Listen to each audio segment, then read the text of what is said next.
Hello students, welcome back to my channel learn with Parul. Hopefully आप सब अच्छे होंगे और पढ़ाई भी कर रहे होंगे। जैसे कि हर वीडियो की स्टार्टिंग में मैं आपको बोलती हूँ, सबसे पहले जिन बच्चों ने चैनल को सब्सक्राइब नहीं किया है वो बेल आइकन पे क्लिक करके चैनल को सब्सक्राइब कर लीजिए ताकि आपसे कोई भी वीडियो मिस ना हो, लेटेस्ट अपडेट्स आपको मिलती रहें। ठीक है, अभी हम एक पीजीटी की नोटिफिकेशन आ गई थी, वो मैंने ग्रुप में मेंशन कर दी है। पीजीटी कंप्यूटर साइंस का पेपर आ गया है आपका 24 सितंबर को वो एग्जाम है। उसमें सब्जेक्टिव पेपर है आपका, कुछ थ्योरेटिकल कंसेप्ट आएंगे, इसलिए मैं आपको बोलती हूँ कि थ्योरी भी मस्ट होती है। ठीक है, और अब हम बात करें फर्स्ट पेपर की, तो हमने कम्युनिकेशन पढ़ रहे हैं फर्स्ट पेपर में हम। और आज मैं कुछ मोटिव फंक्शंस आपको कम्युनिकेशन के कराने वाली हूँ। लास्ट क्लास में मैंने आपको कैरेक्टरिस्टिक्स करवाई थी।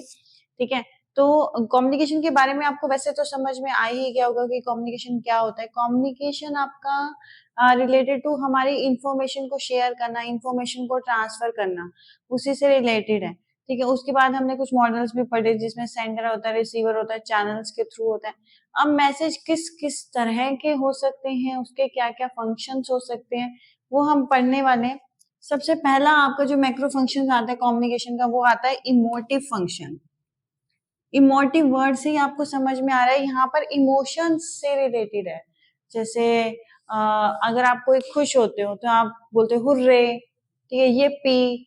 तो मतलब आप उसमें आप क्या बता रहे हो अपने फंक्शन के बारे में कि आई एम हैप्पी। ठीक है, अगर कोई आपकी कोई मतलब आपको दुख है, सैड है, तो आप अलग तरह से ओ नो ऐसे ट्रीट करते हो, ओ माय गॉड। तो ये कुछ वर्ड्स होते हैं जिससे आप अपने मतलब जो आपके अंदर है फीलिंग्स, वो आप सामने वाले से शेयर करते हो। ठीक है, तो उस टाइप के फंक्शंस को हम बोलते हैं emotive function, that is related to your emotions और फीलिंग्स। जो आपके इमोशंस और फीलिंग्स से रिलेटेड है वो आपके क्या कहलाते हैं, इमोटिव फंक्शंस। नेक्स्ट आपका आता है directive function. Directive function, directive word आपका आता है डायरेक्शन से रिलेटेड। डायरेक्शन से रिलेटेड का मतलब होता है कि आप इसमें दूसरे के बिहेवियर को चेक कर सकते हो। ठीक है, कैसे चेक कर सकते हो? अगर आप किसी को कहे please give me some glass of water, ठीक है, अगर आप उसे पोलाइटली कर रहे हो, आपको वो किस तरीके से आपको रिस्पॉन्स करे, किस तरीके से आपको फीडबैक दे रहा है। ठीक है, तो आप उससे क्या कर सकते हो, दूसरे के बिहेवियर को जज कर सकते हो। इसकी डेफिनेशन ये, seeks to affect the behaviour of others. ठीक है, दूसरे पे ही अफेक्ट डालता है, वो डिपेंड करता है आप कैन यूज कर रहे हो, कुड यूज कर रहे हो, आप रिक्वेस्ट से आप पानी मांग रहे हो। ठीक है, आप सामने वाले के साथ कैसी डायरेक्शन यूज कर रहे हो। पोलाइट करोगे तो मे बी सामने वाला आपके साथ पोलाइट ही ट्रीट करे। आप थोड़ा सा रूड हो जाओगे तो सामने वाला please give me some glass of water, आप ऐसे ऑर्डर देके करोगे तो सामने वाला भी आपको शायद थोड़ा अच्छे से ट्रीट ना करे। तो ये आपका कैसा फंक्शन हो जाएगा, डायरेक्टिव फंक्शन हो जाएगा। नेक्स्ट आपका आता है फैक्टिक फंक्शन। फैक्टिक का मतलब होता है कि ये आपका कम्युनिकेशन को एक तरह से स्टार्ट करता है। जैसे अगर हम कहेंगे कि कोई बंदा आपसे मिलने आया तो हम बोलेंगे इज इट यू। जैसे अगर आपका कोई फ्रेंड आपसे मिलने आया, आपकी डोर को नॉक कर रहा है, तो आप बोलोगे इज इट यू प्रिया, या जो भी आपका फ्रेंड आया उसके मतलब आप कन्वर्सेशन स्टार्ट कर रहे हो, आप कम्युनिकेशन स्टार्ट कर रहे हो।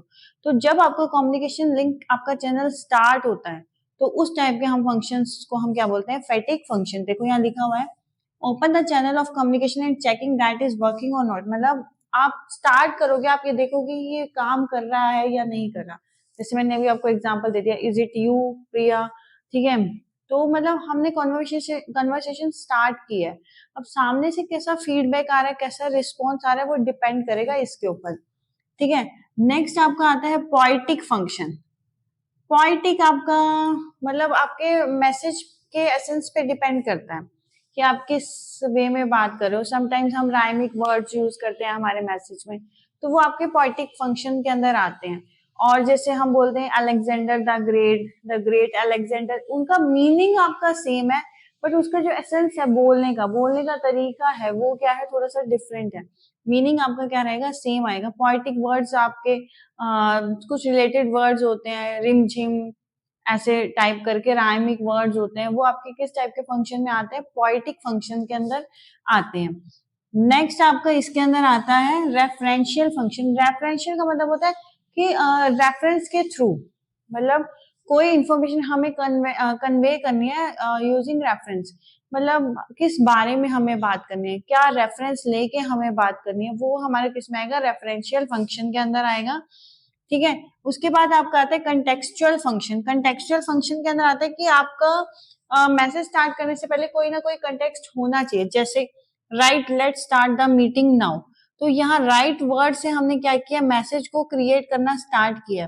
तो कंटेक्सचुअल का मतलब होता है कि उसके अंदर कुछ ना कुछ कंटेक्स्ट होना चाहिए, उस कम्युनिकेशन को स्टार्ट करने के लिए कोई ना कोई कंटेक्स्ट, मतलब कोई ना कोई मैसेज जरूर होना चाहिए। तो इसमें अब राइट से स्टार्ट किया है हमने, तो देखो right let start the meeting now. समझ में आया आपको? कंटेक्चुअल मतलब कंटेक्स्ट से रिलेटेड, रेफरेंशियल मतलब रेफरेंस से रिलेटेड। अब ह्यूरिस्टिक आता है। ह्यूरिस्टिक का मतलब होता है एक्सप्लोर द एनवायरनमेंट। आपको कोई इन्फॉर्मेशन मिली, आपने उसको लेके कोई और नेक्स्ट इन्फॉर्मेशन फाइंड आउट करी, फिर उससे हमें नेक्स्ट इन्फॉर्मेशन फाइंड आउट करी, तो ये आपका ह्यूरिस्टिक फंक्शन होता है। जैसे कि कोई बच्चा सीख रहा है, तो बच्चे की जो लर्निंग है, वो आपने साइकिल चलाना सिखाया तो उसे बाइक चलानी आ गई, बाइक चलाते वक्त उसको स्कूटी चलानी आ गई, स्कूटर से स्कूटी आ गई। तो वो जो लर्निंग का प्रोसेस चलता आ रहा है, तो मतलब एक चीज सीखने से उसे अगली चीज सीखने को मिली, फिर उससे अगली, फिर उससे अगली, तो जो ये प्रोसेस चला आ रहा है, तो इसको हम बोलते हैं हेरिस्टिक। ठीक है, हेरिस्टिक फंक्शन। फिर आपका आता है मेटालिंग्विस्टिक फंक्शन। मेटालिंग्विस्टिक फंक्शन में आता है कोड ऑफ लैंग्वेज पे डिपेंड करता है। तो जैसे आप समटाइम्स विल और शैल का यूज करते हो, तो समटाइम्स हम विल की जगह शैल भी यूज कर लेते हैं, शैल की जगह विल भी यूज कर लेते हैं। तो मेटालिंग्विस्टिक का मतलब होता है ग्रामर, एब्रिविएशन, इनसे हटके। तो जो चीज हम बार बार यूज करें, मतलब मल्टी लैंग्वेज में हम यूज करें, लैंग्वेज के अंदर लैंग्वेज जाके, तो वो आपकी क्या हो जाएंगी, मेटालिंग्विस्टिक फंक्शन हो जाएंगे।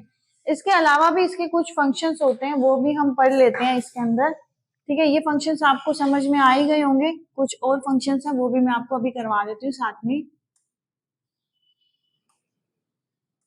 उन फंक्शन के साथ साथ कुछ एक्स्ट्रा फंक्शंस भी हैं। सबसे पहले आपका आता है डेनोटेशन। डेनोटेशन आप याद कर लो, डी से डी मतलब डिक्शनरी वर्ड, मतलब जो डिक्शनरी की डेफिनेशन होगी वही वर्ड।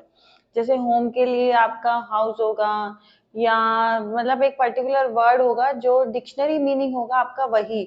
ठीक है, तो जो आपका डिक्शनरी मीनिंग होगा वो आपका क्या कहलाएगा, डेनोटेशन कहलाएगा। सिमिलरली आपका कोनोटेशन आएगा। कोनोटेशन का मतलब होता है कि उसी वर्ड से रिलेटेड आपके फर्स्ट माइंड में जो चीज आएगी आपने वो एक्सप्लेन कर दी। जैसे कि आपसे किसने पूछा हाउस, तो आपने कह दिया कि जहां पर हम सब मिलके हैप्पीली रह रहे हैं। तो वो आपने अपने अकॉर्डिंग, अपने इमोशंस के अकॉर्डिंग उसके डेफिनेशन क्रिएट कर दी, तो वो आपका क्या कहलाएगा, कोनोटेशन। तो दोनों में डिफरेंस समझ में आ गया आपको। डेनोटेशन में आपका डिक्शनरी मीनिंग होता है, इसमें क्या होता है आपका, आपके इमोशनल वर्ड्स जो आपका एसोसिएशन होता है उस वर्ड के साथ। मतलब अगर आप घर में खुश रह रहे हो तो आप बोलोगे कि वेयर वी लिव हैप्पीली। ठीक है, तो अगर नहीं खुश हो तो हम कुछ भी आप बोल सकते हो कि जहाँ पे झुंड रहता है। तो मतलब जो भी वर्ड आपके मन में सबसे पहले मीनिंग आ रहा है वो ही चीज आपकी क्या कहलाएगी, कोनोटेशन कहलाएगी। थर्ड आपका आता है सिमिली। सिमिली का मतलब होता है दो डिसिमिलर ऑब्जेक्ट को आपस में कंपेयर करना। जैसे कि एक बुक में मैंने एग्जांपल पढ़ा था, a boyfriend is like a watermelon. ठीक है, जब कोई गर्लफ्रेंड खुश होती है तो उसे वाटरमेलन का नाम दे देती है, और गुस्सा होती है तो बोल देती है boyfriend is just like a typhoon. ठीक है, तो मतलब एक ही जो आपका ऑब्जेक्ट था उसको आपने क्या किया, डिफरेंट डिफरेंट उसके ऑब्जेक्ट के साथ क्या किया, आपने कंपेयर किया। मतलब इसके अंदर आप लाइक वर्ड यूज कर रहे हो, एज वर्ड यूज कर रहे हो, बट मेटाफोर के अंदर क्या होता है, यही सेम डेफिनेशन है, बट लाइक और एज वर्ड जैसे वर्ड यूज नहीं होते हैं आपके। ठीक है, समझ में आ गया आपको? बेसिक डेफिनेशन इनकी ये थे। सारे के सारे ऑलमोस्ट फंक्शन मैंने आपको कवर करा दिए कम्युनिकेशन के, और मुझे लगता है कि आपको अच्छे से समझ में आ गए होंगे। इमोटिव आ जाएगा तो इमोशन से रिलेटेड है आपका, डायरेक्टिव आ जाएगा तो डायरेक्शन से रिलेटेड हो जाएगा, कंटेक्सचुअल आ जाएगा तो कंटेक्स्ट से रिलेटेड हो जाएगा, हियरिस्टिक आ गया तो हिरार्की बन रही है, इंफॉर्मेशन से नई इंफॉर्मेशन निकल रही है। डेनोटेशन, डी मतलब डिक्शनरी वर्ड आ रहा है। कोनोटेशन का मतलब होता है कि रिलेटेड टू आपके इमोशन और एसोसिएशन से रिलेटेड आपके आ रहे हैं। तो मतलब कई कई फंक्शंस ऐसे हैं जिनके नाम से आप आइडिया लगा सकते हो एक्चुअल डेफिनेशन उनकी क्या है। ठीक है, तो यहाँ पर आपके फंक्शंस कम्युनिकेशन के खत्म हो गए हैं।